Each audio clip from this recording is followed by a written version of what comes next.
L'intervention de Christian Garnier, donc membre d'ATTAC, de l'Europe, plus particulièrement du mécanisme européen de stabilité. Et je tiens juste à préciser que jeudi prochain, on parlera justement de la... Non. Alors le jeudi d'après, ce sera combien ?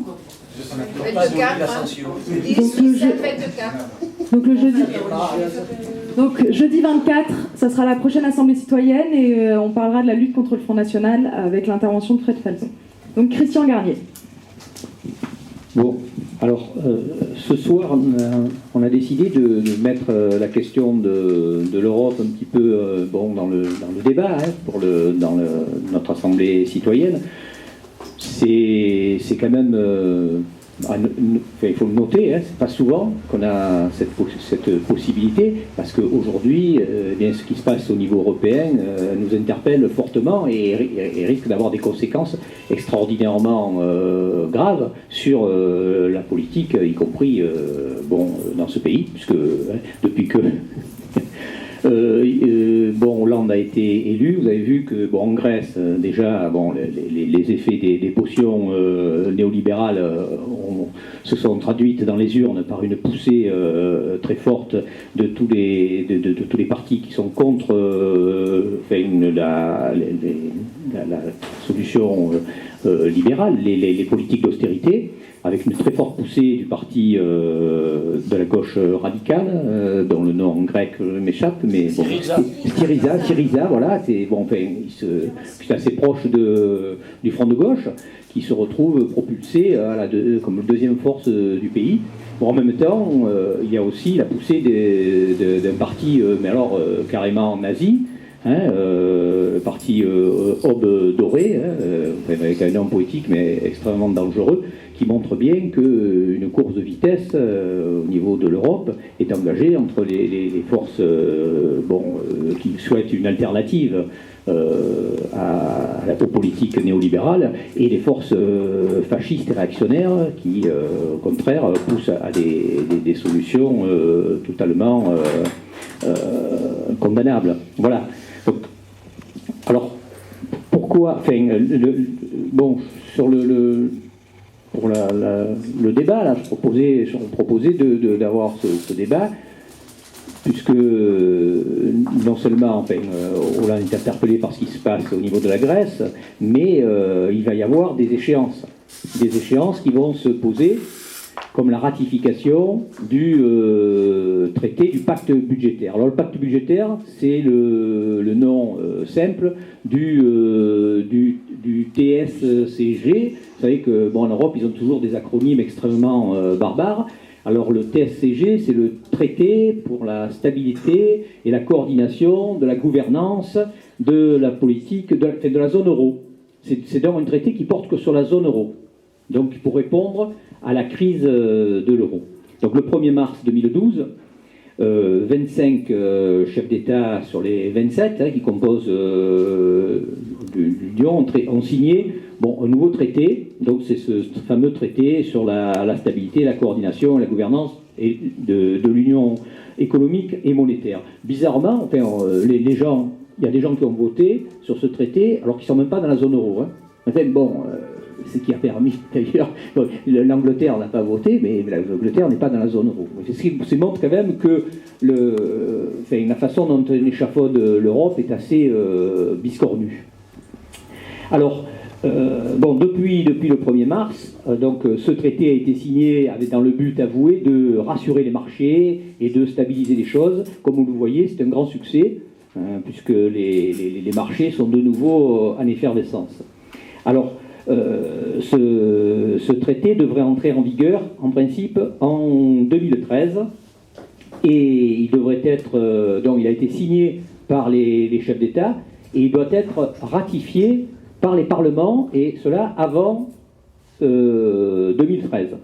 C'est-à-dire que, si on regarde bien, il va y avoir 6 mois. Dans les 6 mois à venir, les divers parlements des pays constituants de la zone euro vont devoir ratifier. Alors, en somme, le nouveau parlement qui va sortir des urnes le 17 juin sera confronté à cette ratification. Alors, Alors, ce traité est un traité qui est quand même extraordinairement... dont les conséquences seront très, très, très impactantes, très contraignantes pour la politique française, parce que, et la politique de tous les pays, et la politique économique. C'est un traité qui vise à limiter l'endettement des pays, en mettant en place ce que j'appelle un frein à l'endettement, une règle d'or.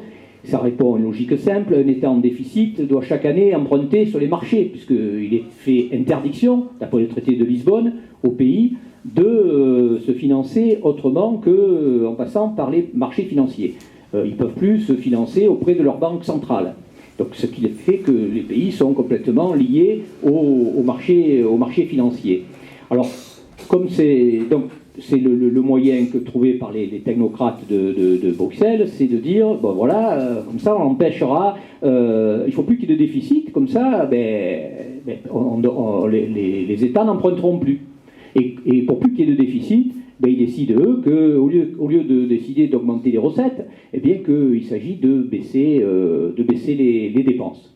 Essentiellement les dépenses sociales. Voilà un petit peu la philosophie du traité. Alors il y a un indicateur pour cela, c'est un indicateur le déficit structurel. Alors ils se veulent soi-disant scientifiques, alors qu'on sait que l'économie c'est loin d'être une science, puisque suivant les paramètres qu'on prend, on peut avoir des objectifs qui sont complètement contradictoires. Bon ben là, le déficit structurel, c'est un déficit qui en plus n'est pas accepté par l'ensemble des institutions. Vous prenez le FMI, ça n'est un, vous prenez la Commission, ça n'est un autre, vous prenez en plus l'OCDE, chacun a son déficit structurel. Mais le principe, c'est d'avoir un chiffre qui est soi-disant neutre, qui est soi-disant défini par des techniciens, et d'imposer à tous de s'y plier. Alors le déficit structurel ne doit pas dépasser le 0,5%.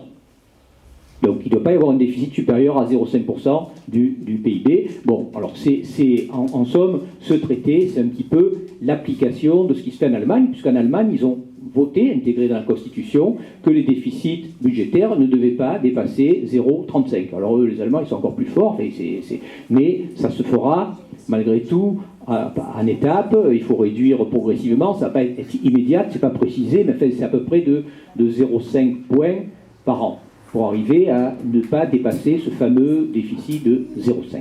Voilà un petit peu la philosophie de ce traité qui finalement va nous obliger, va nous contraindre, puisqu'il contient aussi des clauses qui vont rendre obligatoire de présenter devant la Commission les budgets des États, qui vont rendre obligatoire que chaque État prévoit, soit dans sa constitution, soit dans sa loi, des procédures d'encadrement, où chaque fois qu'il y aura un dépassement du déficit autorisé, eh bien des mesures seront prises de manière automatique, c'est-à-dire seront diminuées les prestations, seront diminuées les retraites, et cela sans plus débattre de politique. C'est-à-dire vraiment là, vraiment une situation extraordinairement antidémocratique. Voilà un petit peu les grandes lignes de ce traité.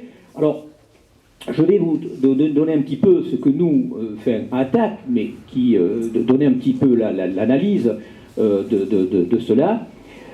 Bon, si on adopte ce traité, on va en effet accélérer le processus de paupérisation engagé, dont la Grèce est l'exemple malheureusement avancé.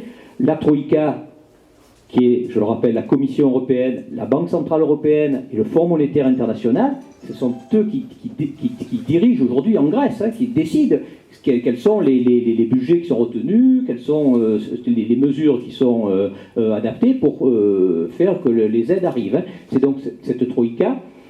Bon, la Troïka et les gouvernements ont choisi de réduire surtout donc, les dépenses publiques, je le disais, baisser les salaires, augmenter les impôts indirects.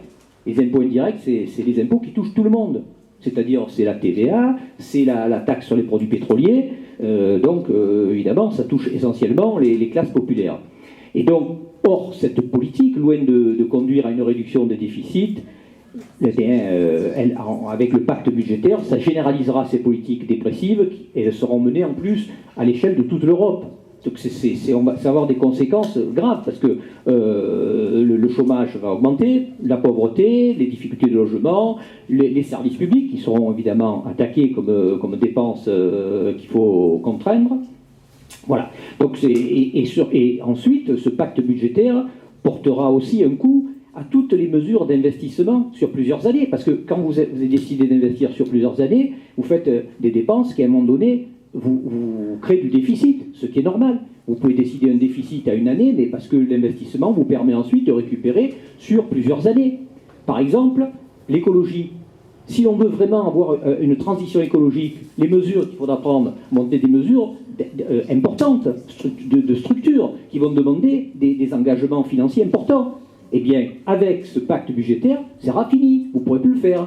Ou alors, il faudra réduire vraiment toutes les prestations à zéro pour pouvoir investir. Donc, on le voit, c'est vraiment un pacte qui va nous coincer.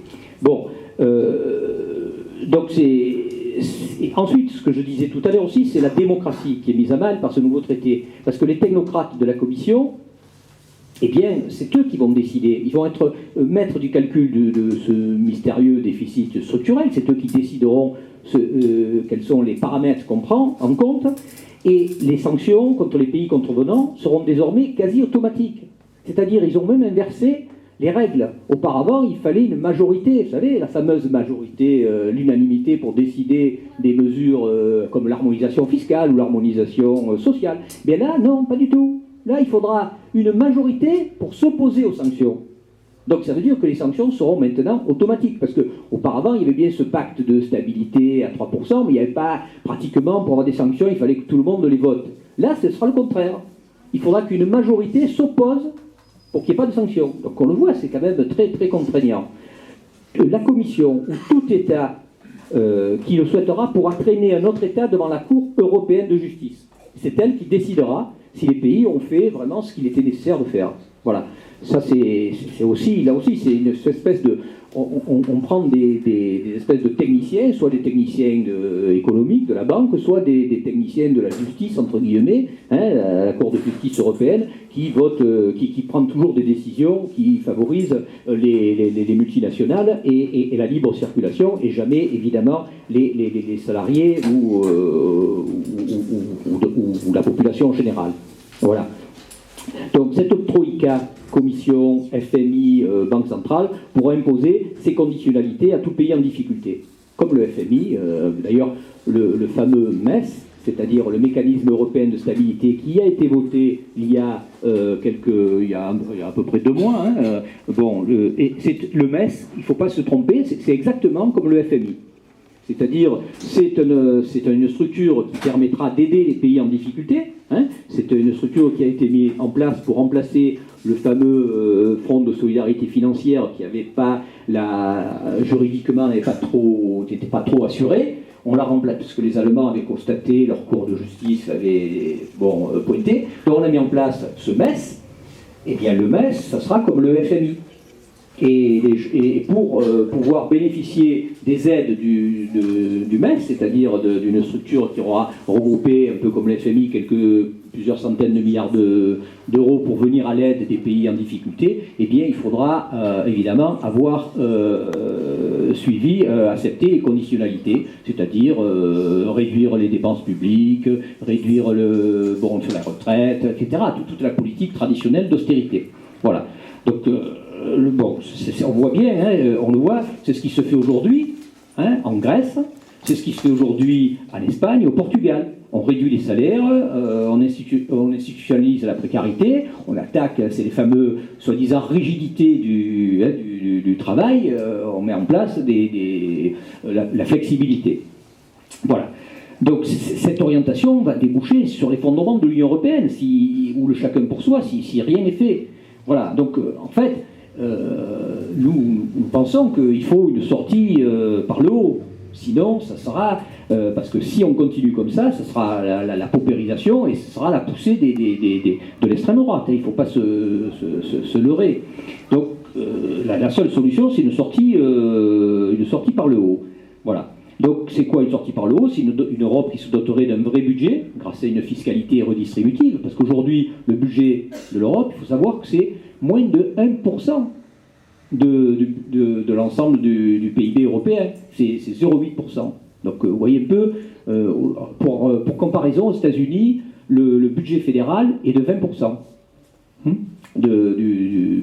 Donc on le voit que aux États-Unis, si vous avez un pays bon, comme je sais pas moi, le Delaware ou la Californie qui est en difficulté, il sait qu'il peut compter sur quand même l'État fédéral, alors qu'en Europe c'est absolument pas le cas. Voilà, donc un vrai budget, une Europe qui établirait aussi des règles et un calendrier de convergence sociale vers le haut. Parce que si l'on veut en finir avec ces inégalités, des pays qui s'endettent et des pays qui accumulent des excédents, il faut évidemment une harmonisation des règles. Bon, il faut donc une Europe qui s'engagerait résolument vers la convergence écologique, parce que là aussi, on ne voit pas quel intérêt aurait chaque pays de développer, d'aller vers une économie décarbonée plus verte, parce que ça aurait un coût. Et dans un premier temps, il serait complètement battu au niveau compétitivité. Voilà. Alors pour ouvrir cette perspective d'une Europe, d'une sortie de crise vers le haut, il faut espérer un mouvement de fond des sociétés européennes, une puissante mobilisation citoyenne transeuropéenne. Cette mobilisation pourrait résulter des convergences, des mobilisations qu'on commence à voir, comme mobilisation syndicale, mobilisation associative, les indignés, on a même des citoyens qui exigent un audit des dettes publiques. Donc on le voit, il y a en Europe des capacités, des possibilités de mobilisation. Alors, la ratification du pacte budgétaire, je le disais tout à l'heure, va intervenir avant fin 2012.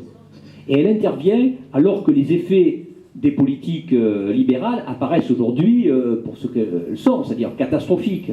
Donc c'est l'occasion pour les peuples de s'emparer de ces questions et d'en décider directement. C'est pourquoi je pense qu'il faut se battre partout pour un référendum, partout où sera possible, sur les choix européens. Une bataille pour mener ce débat approfondi. Bon, alors en France, on vient de chasser Sarkozy, donc la raison, elle est encore plus impérieuse. Donc il faut essayer de faire, il ne s'agit pas de se faire voler la victoire comme on l'avait fait en 2005 sur le référendum, vous vous rappelez, le référendum de 2005 sur l'Europe, où le non l'avait emporté grâce à une mobilisation populaire. Bon, mais là, nous sommes dans une autre situation, mais malgré tout, on peut dire que nos positions ont été confortées, puisque ce que l'on disait en 2005, c'est malheureusement vérifié aujourd'hui. La nocivité du traité de Lisbonne, aujourd'hui, on touche du doigt. Donc, et on le voit bien, les choses ont évolué, puisque même la Confédération européenne des syndicats, qui jusqu'à présent a voté tous les traités européens, était pour tous les traités européens, pour la première fois, la CES a dit qu'elle était contre ce pacte budgétaire, contre ce fameux TSCG. Voilà.